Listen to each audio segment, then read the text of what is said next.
Hey guys, how's it going? Night Owl here. Welcome back to my Hoot Crew. And today I want to talk to you about what's going on with me lately, how I was told about this, and what my future holds. So let's get to it.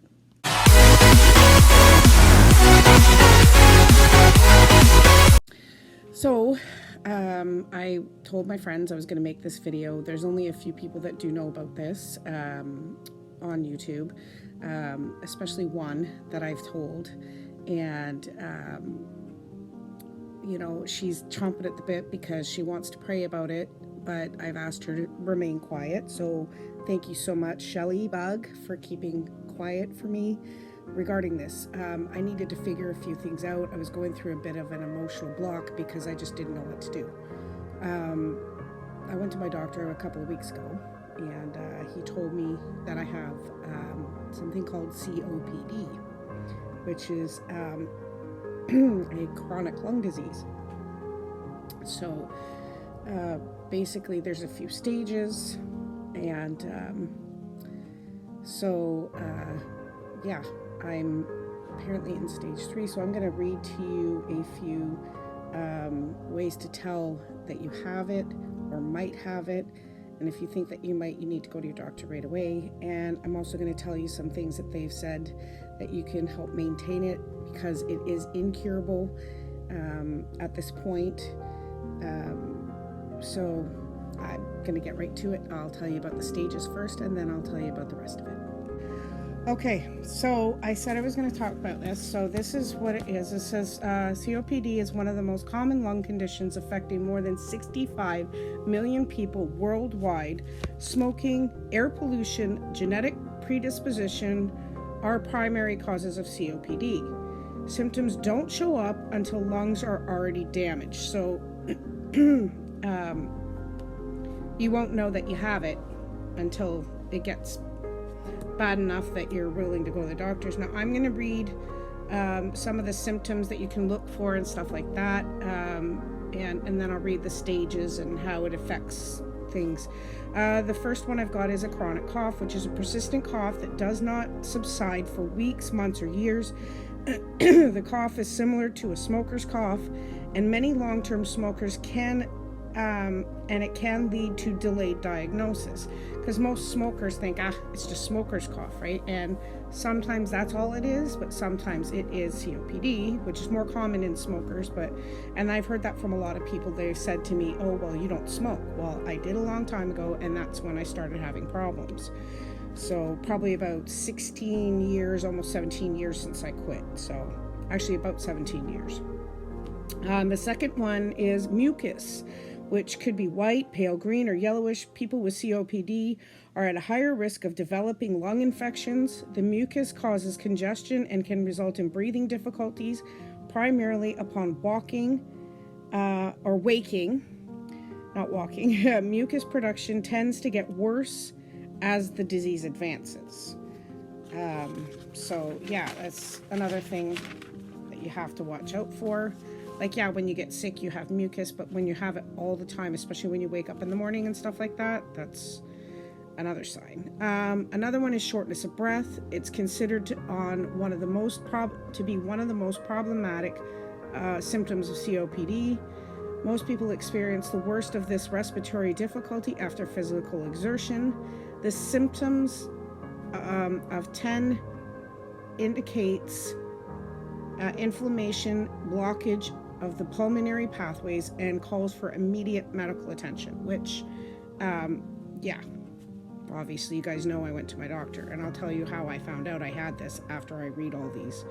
The next one is tightness of chest. When inhaling, tightness of chest can occur, making breathing labored. Chest tightness differs from chest pain, which is not a common symptom of COPD. Now, if you're having chest pains, depending on the side it's on and stuff like that, go see a doctor right away, because it could be your heart, it could be anything. But most tightness of chest doesn't involve chest pain, like sharp pain. It's more of a, like, you feel like you can't get any more breath in. Wheezing is another one, which is wheezing or whistling sounds while breathing in and out is a consequence of blocked and narrowed air passages. It usually occurs in more advanced stages of COPD and often in the aftermath of coughing spells or physical exertion. Excessive wheezing can impact speech and breathing. So yeah. So far I have all of these, just so you know. Another one is reoccurring chest infections. There is an increased risk of chest infections, including bronchitis and pneumonia, which I've had both. I was born with chronic bronchitis, so that didn't help. Another sign is blue lips and nails, which I don't have yet. Cyanosis is a serious sign of advanced COPD. It describes a blush tinge to the lips and nails that indicates low levels of oxygen in the blood. This is an emergency event that requires immediate medical attention. It's the most common in advanced COPD, which means there's too much carbon dioxide in the blood, so you need to get to a hospital right away, or a doctor right away. Another one is mental confusion. The symptom develops because restricted airways prevent oxygen-rich blood, essential for healthy cognition, from reaching the brain. Affected people may experience mental confusion, lack of concentration, and poor memory. That would be me. That's why I write everything down. Okay. The next thing I have is rapid heartbeat. Restriction of the pulmonary airways means a reduction of oxygen-rich blood delivery to tissues. This places increased demand on the heart, which is responsible for pumping oxygenated blood to the rest of the body. As such, the heart begins pumping faster to meet the body's demand for blood. This is common and most common in people with advanced or severe COPD. Another one is weight loss, which I have no problem with this one. Restricted breathing means the body requires more fuel to facilitate the process unless the person increases their caloric intake. More calories are burned than consumed, leading to weight loss. Don't have a problem with losing a little bit of weight, so we're good. Now, I'm going to tell you, now, I went to my doctor, and when I was in there, I've had a form filled out for DARTs. As you guys know, I have several physical disabilities as well, so I required DARTs. So when I went in to talk to him, he's filling out my form saying, well, you have fibromyalgia, you have this, osteoarthritis, you have this and that and the other thing. And then he says, you have COPD. Now, I had no idea. Okay, so he didn't tell me anything. A couple Christmases ago, I went to the hospital because I had pneumonia and all of these symptoms. So I didn't know. He didn't say nothing to me. And to find out that I'm in stage 3, which I'm going to read the stages to you, and then I'll read some things that you can try and help prolong it. But yeah, he didn't tell me anything. And then when I asked him about it, he's like, don't worry about it, blah, blah, blah. And I'm like, don't worry about it. Like, this is a lung disease. My doctor has a terrible bedside manner until you make it a point to him to say, look, I really want to know what's going on. I'm applying for disability here, and you're not telling me these things. Like, you need to smarten up. I think I need a new doctor. Anyways, okay, so stage 1 is usually not as severe. You notice subtle things. Lung capacity is about 80% of normal capacity. It's possible the individual may not know they have COPD at this point, as the symptoms may be minor. Now, don't get COPD confused with asthma. If you guys want me to do a video on the differences between asthma and COPD, I can do that. Just let me know in the comments below, because there is 6 differences that you can tell the difference between the two. Stage 2 is that lung capacity is about 50 to 80% of normal capacity. Coughing and phlegm production become more concerning. Shortness of breath may occur more often, even with small tasks. Seek treatment at this stage. So if you're noticing this stuff, go and talk to your doctor. Say, hey, can we check things out? It may not be COPD, but at least you know what it is at that point, why it's happening.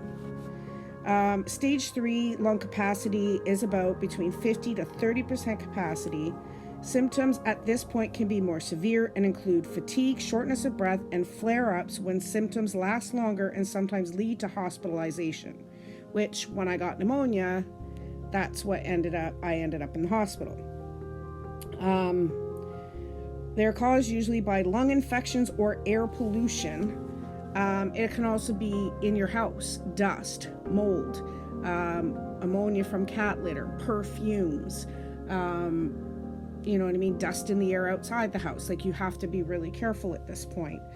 Steroid inhalers are most time prescribed because lungs are less capable of ridding themselves of harmful bacteria and viruses, leading to people in the stage to get lung infections like bronchitis and pneumonia on a regular basis, which I get. Like I always tell you guys, I'm not feeling well. I got a bit of a cold. That's exactly why I'm constantly getting colds. I go to see my mom. I'm feeling great. I go in to see my mom in the nursing home, and I come home a week later, I'm sick again. So I've got to start wearing a mask in there now too. Now, so I'm in stage 3 at this point. So this is stage 4. Lung capacity is at about 30% or lower at this point. Quality of life is severely affected. Symptoms are the most severe and can be life-threatening. In addition to worsening cough, issues clearing the lungs of mucus, people in stage 4 often struggle to get enough oxygen, which starts to affect the heart and circulatory systems. Now, most times, oxygen therapy is required. Cough can be severe enough to require hospitalization due to the increased amounts of carbon dioxide in the blood. Added stress on the heart can cause feet to swell as well. Now, my feet swell as well right now, a lot more in the summer than now, because it's just, you know, I don't know, my feet just get so hot that they just swell. So anyways, okay, so I just wanted you guys to know what's going on. I know that I've spoken to you guys and told you guys, you know, I got a lot going on, this is that, you know, I didn't know how to talk about it, wasn't sure who I wanted to tell, but I want you guys to be aware of this stuff. I mean, you can get this just from the environment and stuff like that, and with this coronavirus going around, I have to be super careful. My sister-in-law took me out yesterday to get some food and stuff at the grocery store. I was lucky to get what I got. But yeah, just please be really careful. Wash your hands. And remember, like, I know people are blowing this out of proportion, getting toilet paper and everything else. Like, that's crazy. But I do want you guys to be aware that there are people around you that even if you have not gotten it, you could be a carrier. And for people like myself or the elderly or young kids who have compromised immune systems and everything else, just please be super careful, okay? Now, what I can do, that was not curable, but it is manageable. Basically, the things you can do, vitamin A, C, and E are major things that you can do. More vegetables in your diet and stuff like that can help maintain it. Salmeterol or fluticasone, I don't know how to pronounce it, but anyways, those are supplements you can get. Keep weight down. So if you're heavy, try losing a bit of weight, unfortunately, is going to be a necessity because it'll be a little bit easier on your breathing. Avoid all types of air pollutants, exhaust, perfumes, pollen, dust, and tobacco smoke.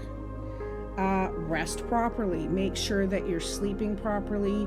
If you have sleep apnea or something like that, make sure you're using your mask on a constant basis, because that definitely will help, because I have that as well. So pulmonary rehabilitation, there is rehabilitation that you can take that helps strengthen your lungs and stuff. Cardio exercises that you can take without the severe exercise. Eat healthy. Don't eat too fast. If you take breaths in between eating, that definitely helps. Keep emotions in check. When you get upset, you tend to hyperventilate and stuff like that. Or when you get angry, you just, try and keep those things under wraps. Easier said than done. I hear you. Eucalyptus oil is one. Use it in a humidifier, or works as an expectorant. So it's something you can get from doTERRA or from your local health food store. If you have a Goodness Me there, check it out. Eucalyptus oil is a big thing. Vitamin D is another thing. I take vitamin D vitamins, like the pills, but you can get vitamin D in tuna, salmon, orange juice, soya milk, cheese, and it's and beef, liver, and egg yolks. Liver, you won't eat it, but just letting you know, putting it out there. Also bromelain supplements, which is like a pineapple juice extract. They usually take it from the stems and everything of the pineapple plant and everything else, but it is to help it.